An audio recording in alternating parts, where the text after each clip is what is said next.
Alors la directive VFOR va nous permettre de faire des boucles. Alors celle-là, on va l'utiliser énormément.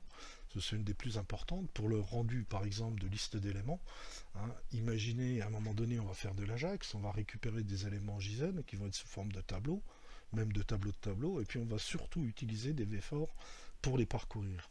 Alors cette directive a une syntaxe évidemment spécifique de la forme item in item. Alors ne pas se tromper, un item avec un S dans cette expression-là, ça représente le tableau concerné, donc on l'appelle par son nom, et puis item sans S, c'est un élément du tableau, que c'est un alias en fait, un autre nom, qu'on va donner à chacun des éléments du tableau au cours de l'itération. Alors je vais prendre cet exemple simple là pour essayer de l'expliquer. Donc on crée notre objet vu, on dit effectivement qu'il regarde l'élément qu'a le ID app. Donc si je regarde le template ici, c'est une liste, simplement une petite liste à puces, hein, donc le UL. Et puis ici, dans les datas, cette fois-ci, on a un tableau d'éléments item qui contient des données qui ont une variable message qui ont une valeur, par exemple foo a une autre variable message qui a une valeur bar. Donc là, on est vraiment dans des tableaux de type JSON. Donc pour parcourir ce tableau et générer autant de LI que j'ai donné dans ma liste, évidemment, je vais utiliser vfor dans un LI, hein, pour le répéter autant de fois que j'ai d'éléments dans ma liste. Et puis ici, j'appelle le tableau, donc items, le voilà. Et pour chacun des éléments que j'ai ici, ben, je vais les appeler items. Et comme on est un objet, ben, je dis pour chaque item, je veux la variable message pour pouvoir afficher son contenu. Ce qui nous donnera évidemment ça. Alors on va utiliser le vfor sur l'exemple 0411. Donc cette fois-ci, ben voilà, on va revenir un petit peu sur la liste des Gaulois.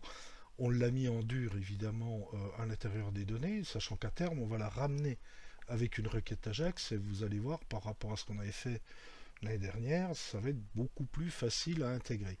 Donc ici ma liste de Gaulois, ben, c'est le même principe, j'ai à chaque fois un objet qui représente un Gaulois. Un Gaulois, c'est un ID, un nom, une adresse, une spécialité, une image. Donc là j'ai mis des petits points parce que je ne vais pas mettre toute la liste. Donc on a un certain nombre de Gaulois. Hein. Et puis ici, évidemment, bah, j'ai une div qui va utiliser le vfor sur les LI, donc d'une liste à puces. Donc je l'ai mis dans une div au lieu de le mettre dans l'UL par rapport à l'exercice précédent, mais ça change pas grand chose, hein, puisque évidemment ma vue observe ce qui se passe entre cette div ouvrante et fermante. Et puis ici, ben, je fais un vfor sur ma liste gaulois, qui est ici. Chacun des Gaulois, donc chacun de ce pavé-là, je l'appelle Gaulois, et moi je veux afficher leur nom. Donc voilà. Donc voilà ce que j'obtiens à la suite. Alors si vous prenez le programme de façon un peu plus détaillée, hein, vous voyez que à chaque fois j'ai un Gaulois qui a exactement la même structure que le Gaulois précédent, etc. Et puis ici, bah, évidemment, dans mon vfor, hein, c'est ce que je viens de vous montrer, bah, chacun des pavés qui représente un Gaulois, c'est un objet. Hein. Bah, je l'appelle Gaulois, et puis moi je veux simplement le nom du Gaulois.